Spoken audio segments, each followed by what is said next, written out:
Tuhan diam bukan berarti dia tidak peduli.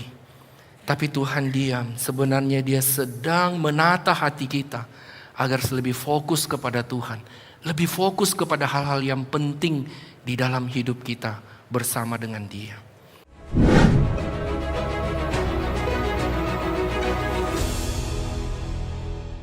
Shalom Bapak Ibu. Bisa lihat kiri kanan, mungkin tadi datang ibadah agak terlambat ya. Atau mungkin belum sempat melihat kiri kanannya, boleh lihat.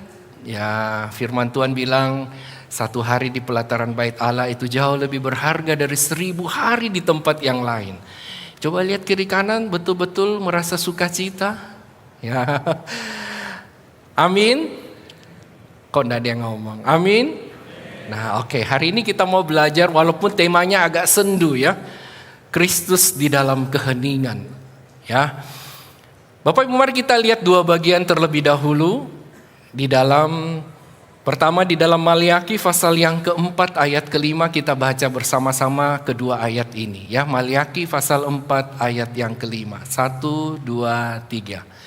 Sesungguhnya aku akan mengutus Nabi Elia kepadamu menjelang datangnya hari Tuhan yang besar dan dahsyat itu. Kemudian yang kedua di dalam Galatia pasal yang keempat ayat yang keempat. Tetapi setelah genap waktunya, maka Allah mengutus anaknya yang lahir dari seorang perempuan dan takluk kepada hukum Taurat. Bapak Ibu, saya mau tanya kita. Pernah enggak di dalam hidup kita merasakan dicuekin, diabaikan, didiamkan oleh sesama kita? Ada yang pernah mengalami masa itu? Ya puji Tuhan, yang lain enggak pernah ya?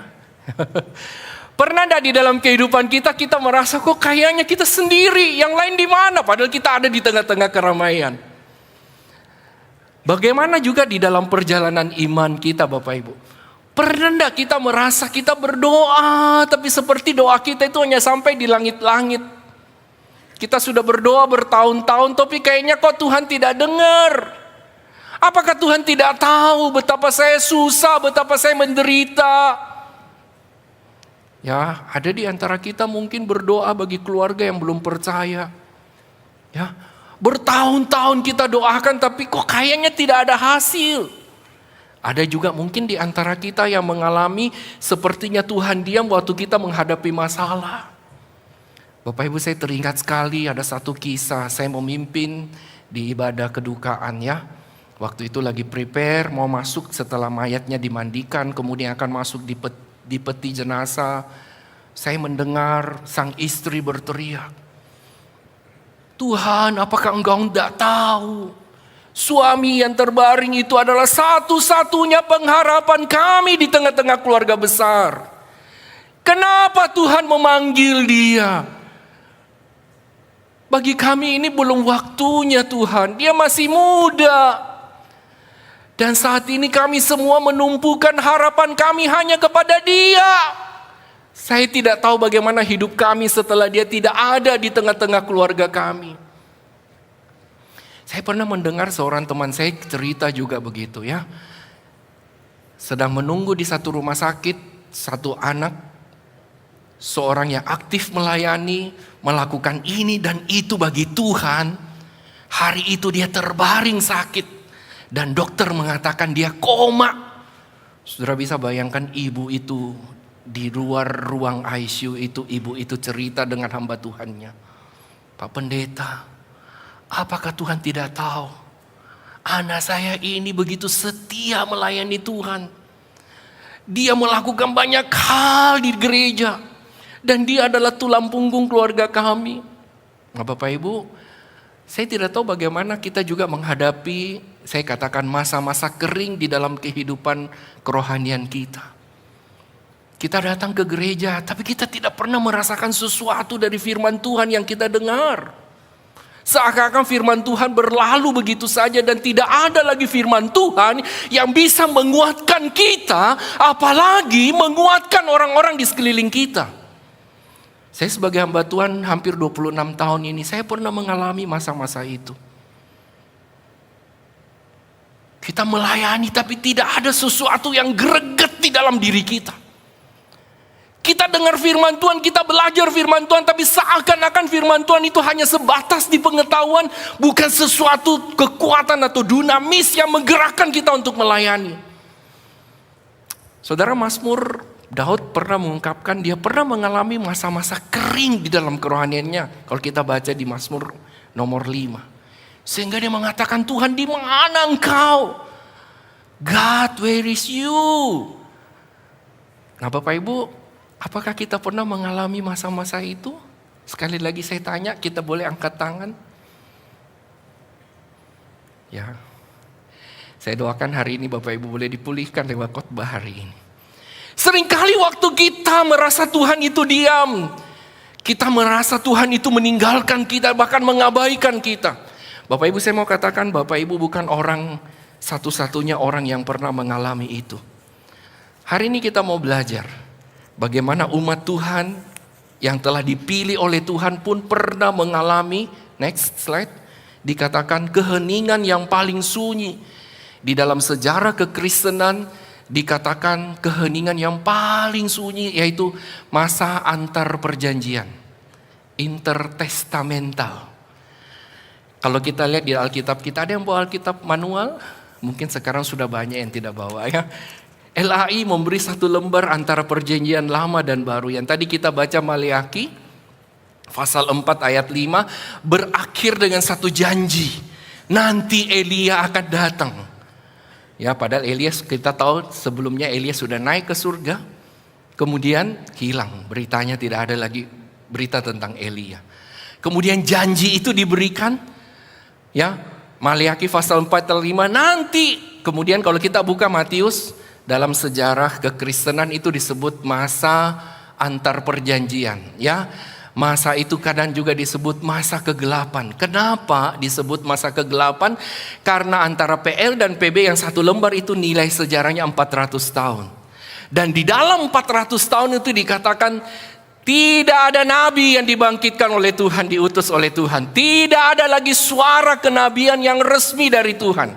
Beda dengan umat Tuhan, kalau kita baca di dalam PL, memang mereka pernah dibuang 400 sekian tahun di Mesir menjadi budak. Tetapi ada pemimpin yang selalu mengingatkan, masih ada firman Tuhan yang berbicara kepada mereka.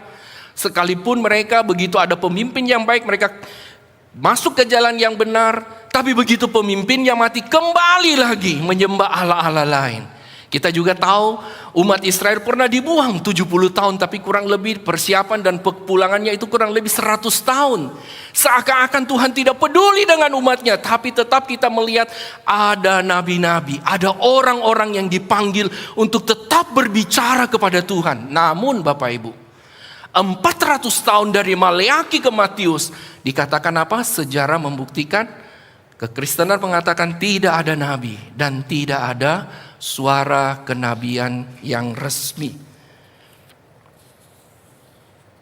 Bapak Ibu yang saya kasih di dalam Tuhan, pertanyaannya yang kita renungkan waktu memikirkan satu lembar ini, 400 tahun ini. Apakah benar-benar Tuhan diam selama 400 tahun itu? Tuhan membiarkan, Tuhan tidak melakukan apa-apa? Atau dalam konteks kita, apakah di dalam masa-masa kita mengalami kekeringan rohani atau kita bergumul dengan satu hal yang sedang kita doakan, satu hal yang sedang kita gumulkan, apakah betul bahwa Tuhan itu diam dan tidak melakukan apa-apa?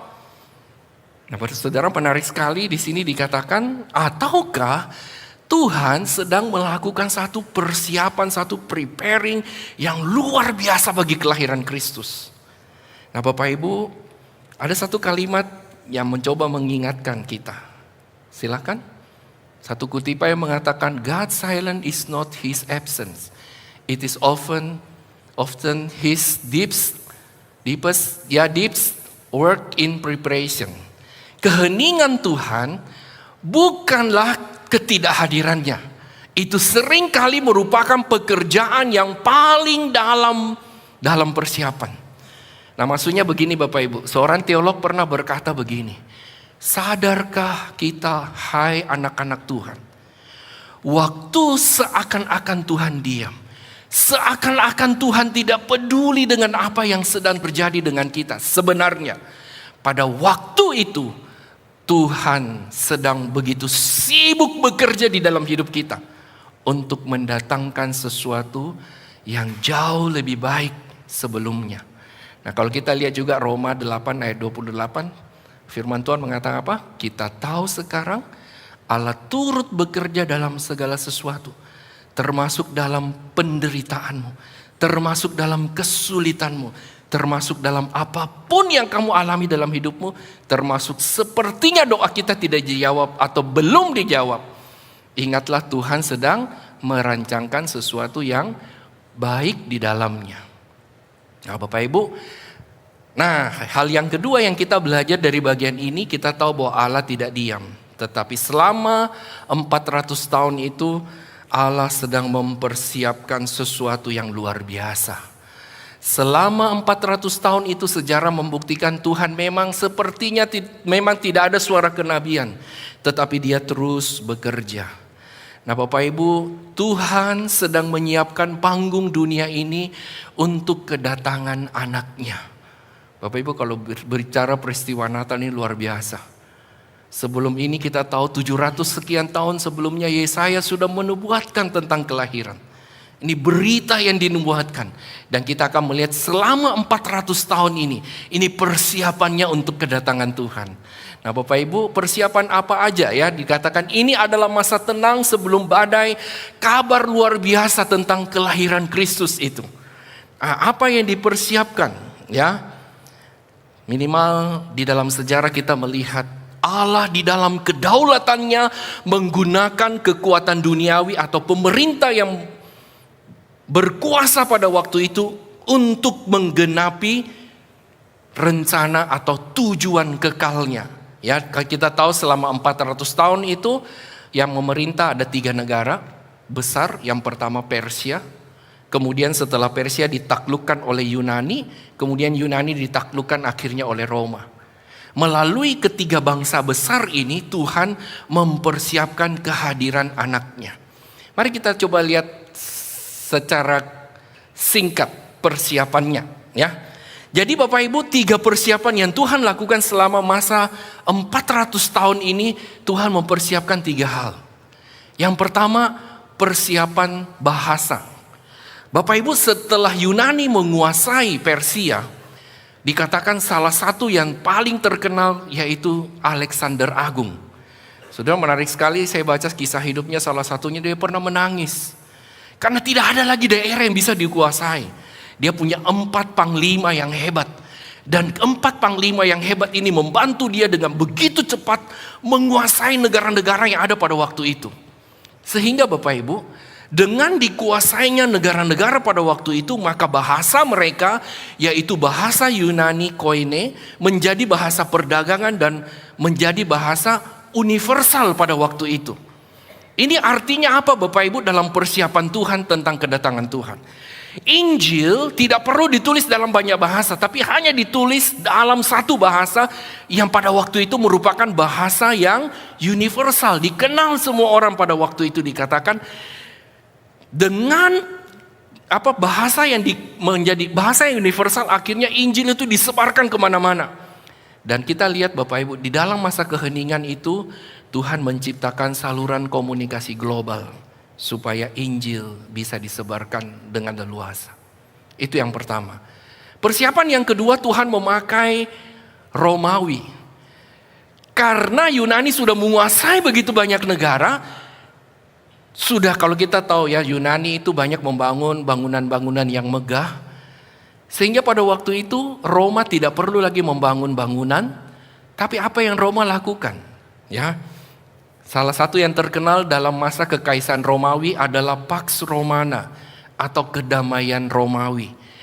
Bagaimana supaya dia bisa jangkau semua? Makanya waktu itu sepanjang pemerintahan Romawi, di dalam masa keemasan itu dia membangun jaringan yang luar biasa. Menghubungkan satu kota dengan kota, laut dengan laut, semua dijaga, transportasinya dibuat begitu luar biasa sehingga dikatakan apa? Inilah yang memungkinkan para rasul seperti Paulus melakukan perjalanan misi dengan cepat dan aman ke seluruh dunia yang dikenal pada waktu itu. Ya, kita baca di Kisah Para Rasul, perjalanan misi yang pertama, yang kedua, yang ketiga, dia sampai ke Eropa, sampai ke Asia. Itu dimungkinkan karena apa? Roma, pemerintah ini sudah diatur oleh Tuhan, mempersiapkan jalan itu ya. Sehingga dikatakan Injil memiliki dalam tanda kutip jalan tol untuk disebarkan. Kemudian yang ketiga, sudah ada bangunan yang baik, kota yang baik, jalur yang baik. Nah, sini yang ketiga, Tuhan menyiapkan hati.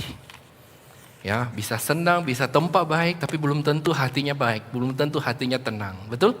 Nah, Tuhan mempersiapkan hati siapa? Orang-orang Yahudi.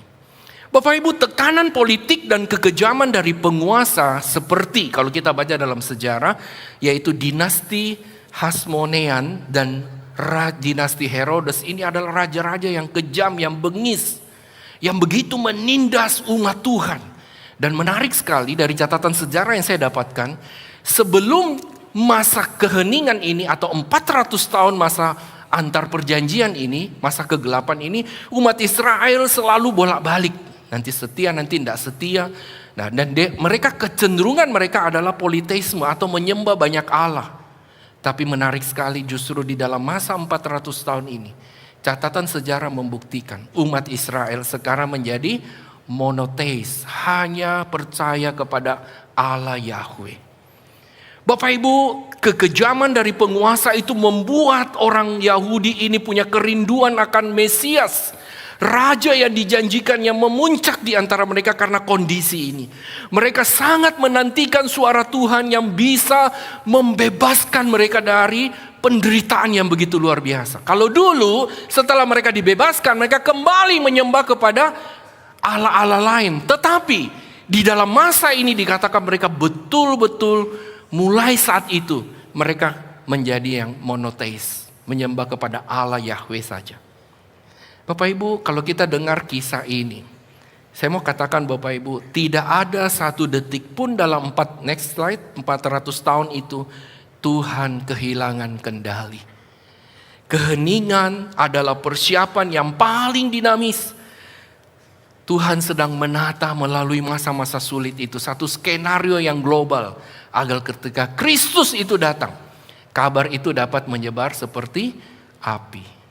Makanya tidak heran kita lihat kekristenan begitu cepat berkembang, tersebar kemana-mana. Nah, kita melihat, ingat sekali lagi, waktu Tuhan diam bukan berarti Tuhan tidak peduli. Tuhan sedang mempersiapkan sesuatu yang luar biasa. Selanjutnya kita mau belajar yang ketiga, yaitu suara yang memecahkan keheningan. Jadi setelah genap waktunya, kata firman Tuhan, Galatia 4 ayat 4, suara keheningan itu dipecah oleh seruan seorang yang bernama Yohanes Pembaptis. Kalau kita baca Matius 11 ayat 14, di sana kita tahu dari nubuat Maliaki bahwa Elia akan datang, itu mengacu kepada seorang yang bernama Yohanes Pembaptis. Bertobatlah, kerajaan Allah sudah dekat. Nah saudara, dan disempurnakan pengajarannya oleh Tuhan Yesus. Kalau kita baca bagaimana orang waktu mendengar pengajaran Tuhan Yesus, orang takjub. Khususnya kalau kita baca khotbah di bukit Matius pasal 7. Nah Bapak Ibu, Allah menggerakkan 4 orang untuk mencatat kisah ini. Ya, lahirlah 4 Injil. Mengapa 4 Bapak Ibu? Karena 1 orang atau 1 potret saja tidak pernah akan cukup untuk mengungkapkan keagungan Kristus. Next slide. Nah kita akan melihat Allah menggerakkan 4 orang ini untuk mencatat kisah tentang Kristus. Tadi pemimpin pujian atau liturgis mengingatkan kita WL selama bulan ini dan juga tayangan video yang di awalnya kita akan belajar Kristus dari 4 perspektif ini. Dari Matius, Markus, Lukas, dan Yohanes. Ya, oke. Matius mengungkapkan Kristus sebagai potret sang raja yang dinantikan atau Mesias. Surat ini ditujukan kepada orang-orang Yahudi untuk membuktikan bahwa Yesus menggenapi semua nubuat perjanjian lama. Sehingga kalau kita baca di dalam Injil Matius sebagai seorang ahli sejarah kerajaan sering fokus pada 2 hal. Ada silsilah Tuhan Yesus, dan yang kedua Matius juga berbicara tentang kerajaan-kerajaan atau tahta.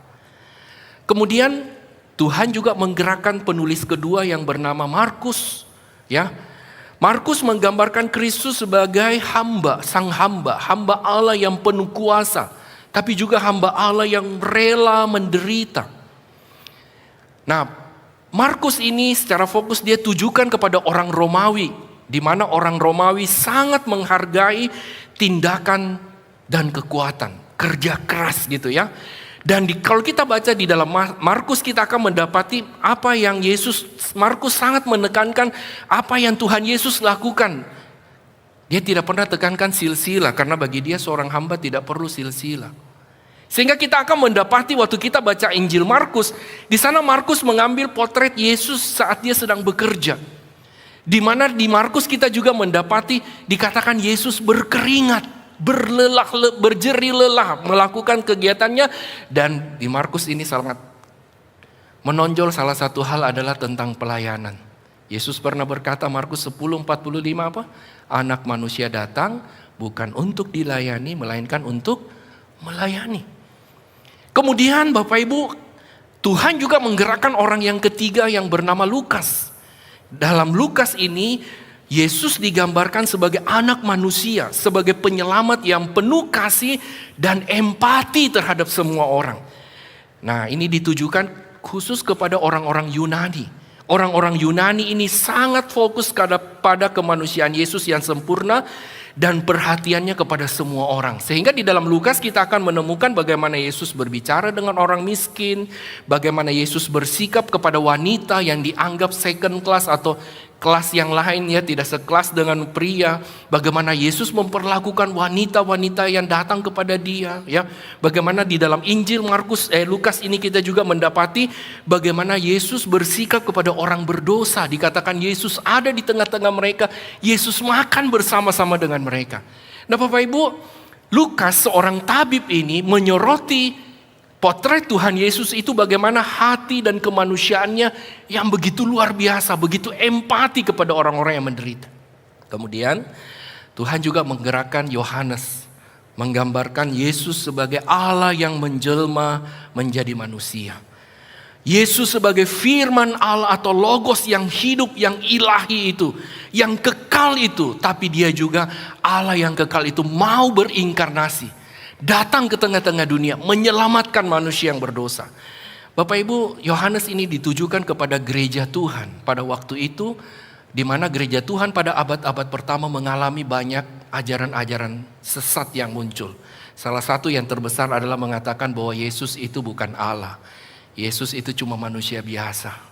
Sehingga di dalam Injil Yohanes kita akan mendapati bahwa ditekankan Yesus adalah Allah yang menjelma menjadi manusia. Dan Yohanes menyoroti potret Tuhan Yesus ini dari sisi sudut pandang ilahi atau surgawi. Nah, Bapak Ibu, secara singkat seperti itu. Nanti detailnya minggu-minggu mendatang kita akan belajar lebih lengkap. Oke? Nah, Bapak Ibu, apa yang kita boleh sedikit catatan untuk penjelasan singkat ini? Keempat Injil adalah saksi mata yang independen. Ya, saksi mata yang independen. Ya, tidak berembuk dulu baru menulis, tidak. Ini masing-masing. Dan menarik sekali, 4 orang yang berbeda ini bisa menuliskan hal yang sama, bahkan saling melengkapi. Dalam teologi Kristen, kitab Matius, Markus, Lukas ini disebut Injil sinoptik. Kemudian, apa artinya sinoptik? Ketiga ini menyoroti kurang lebih hampir sama tapi saling melengkapi. Dan menarik sekali, Injil Yohanes itu disebut sebagai Injil harmoni. Apa artinya? Apa yang tidak dicatat oleh sinoptik dicatat oleh harmoni untuk melengkapi. Jadi kita melihat bahwa keempat Injil ini memang saling melengkapi satu dengan yang lain. Mereka memberikan gambaran Kristus yang lengkap dan utuh, serta memastikan tidak peduli latar belakang kita, orang Yunani, orang Romawi, ya, congkok ren, ini ren, ya, apa ren lagi ya. Di hadapan Tuhan, dia tidak peduli itu. Kita akan menemukan waktu kita belajar dari 4 kitab Injil ini, kita akan menemukan apa? Kristus yang benar, Kristus yang relevan, Kristus yang cocok dan pas untuk kita semuanya. Ya, oke. Apa implikasi teologisnya Bapak Ibu? Yang pertama, ini mau mengingatkan kepada kita bahwa kisah Injil adalah sejarah yang benar. Dari 4 saksi mata yang beragam, tidak bertentangan tapi saling melengkapi. Kedua, kabar baik itu bersifat universal. Seperti apa yang tertera di atas.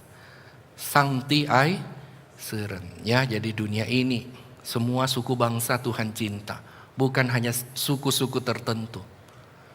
Injil bukan hanya untuk orang Tionghoa, untuk suku yang lain juga. Amin. Bukan untuk orang pinter, bukan untuk orang kaya saja, tapi untuk semua orang. Ya. Karena Kristus dalam Injil memiliki jawaban yang cukup untuk setiap kebutuhan manusia. Nah Bapak Ibu, yang terakhir, kalau kita sudah tahu kebenaran ini, apa aplikasinya bagi kita? Apa kait-mengkaitnya bagi kita?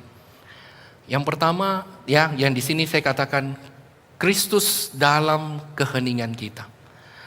Apakah saat ini kita sedang mengalami keheningan secara pribadi? Ya, walaupun tidak mengalami keheningan secara total karena Alkitab kita sudah lengkap, namun mungkin kita sedang menghadapi keheningan pribadi. Untuk yang anak muda mungkin kita lagi berpikir bagaimana masa depan kita. Ya, saya tahu beberapa di sini sudah kelas 3 SMA akan pilih jurusan. Ya, hari ini kita melihat jurusan di perkuliahan ternyata makin lama makin banyak. Betul nggak? Kadang orang tanya begini, Pak Alek gimana sih cari kehendak Tuhan? Saya bilang paling gampang sebenarnya kalau Tuhan bilang, Lex kamu ke sana, kita langsung pergi. Betul nggak? Betul nggak? Ya. Kalau Tuhan langsung ngomong gitu enak, tapi seringkali kita tidak mendapatkan itu. Betul enggak teman-teman? Ya. Ayo, kamu ke jurusan ini, kita langsung saudara. Ternyata enggak, kita harus membuat pilihan di antara begitu banyak pilihan. Sudah seringkali anak-anak muda bingung. Kadang-kadang jujur kita orang tua juga bingung. Dulu kita kuliah tidak begitu banyak jurusannya. Betul enggak?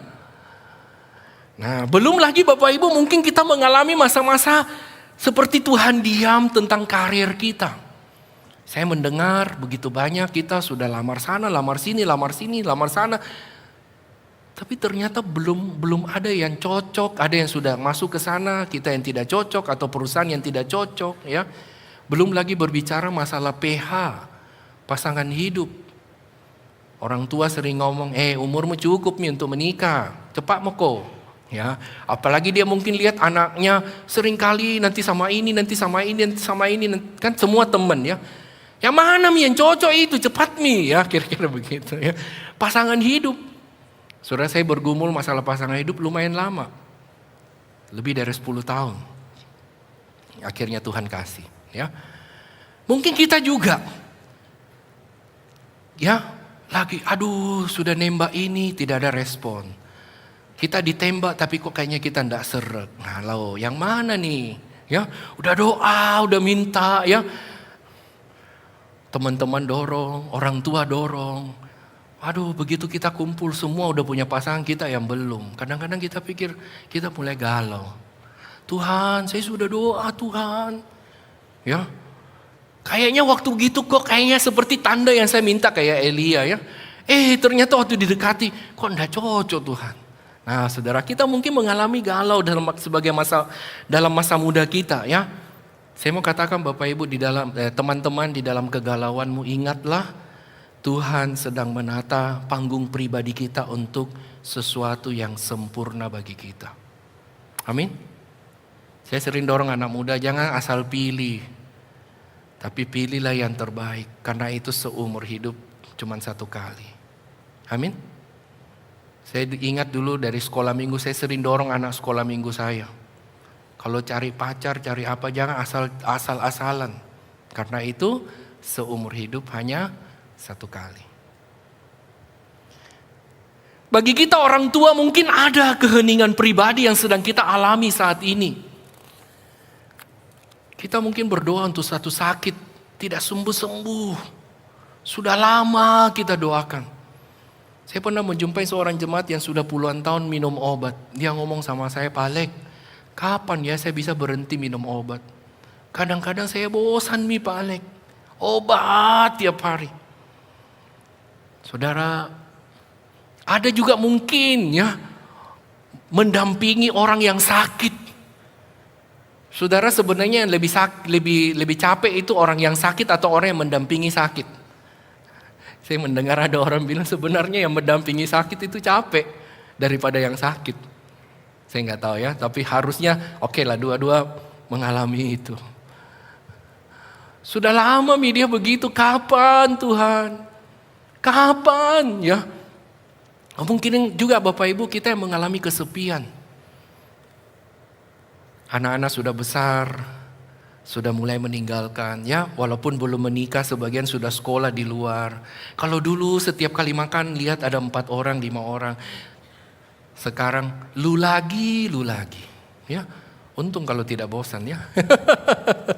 Itu yang terjadi, kita merasa kesepian. Dulu begitu ramai kita punya rumah, sekarang tinggal berdua. Tiap hari lihat kamu lagi. Kadang-kadang bisa ada rasa kesepian. Belum lagi Bapak Ibu, kalau kita kehilangan. Betul gak Bapak Ibu? Kita beberapa waktu ini kita dikagetkan ada beberapa orang yang kita kenal, khususnya hamba-hamba Tuhan yang melayani.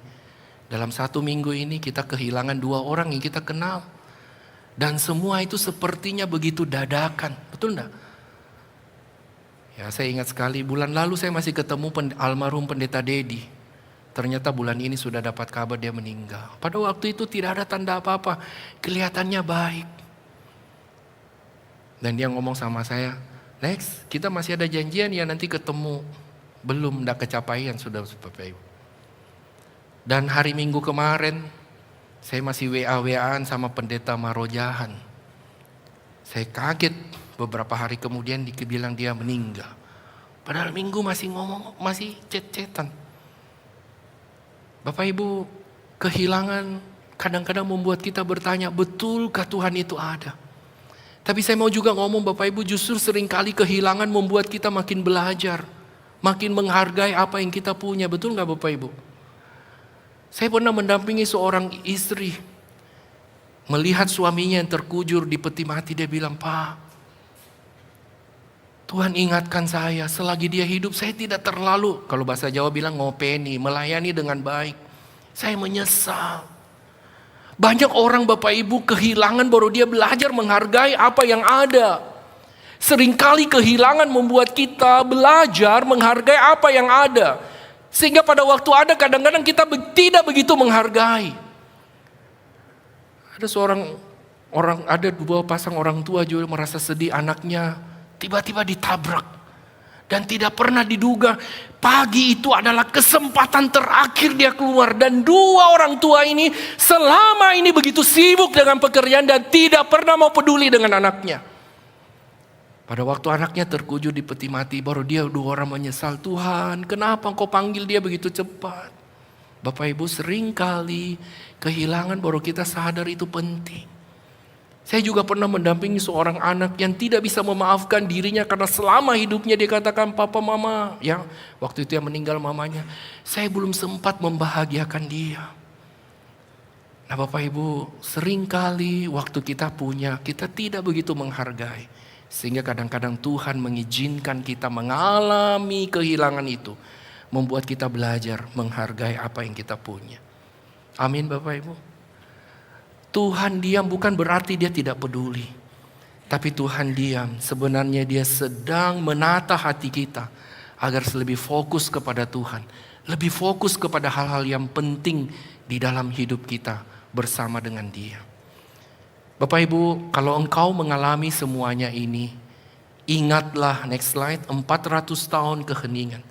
Jika Tuhan diam bukan karena dia lupa, melainkan dia sedang bekerja dan menyiapkan sesuatu yang jauh lebih besar dari yang kita minta atau bayangkan.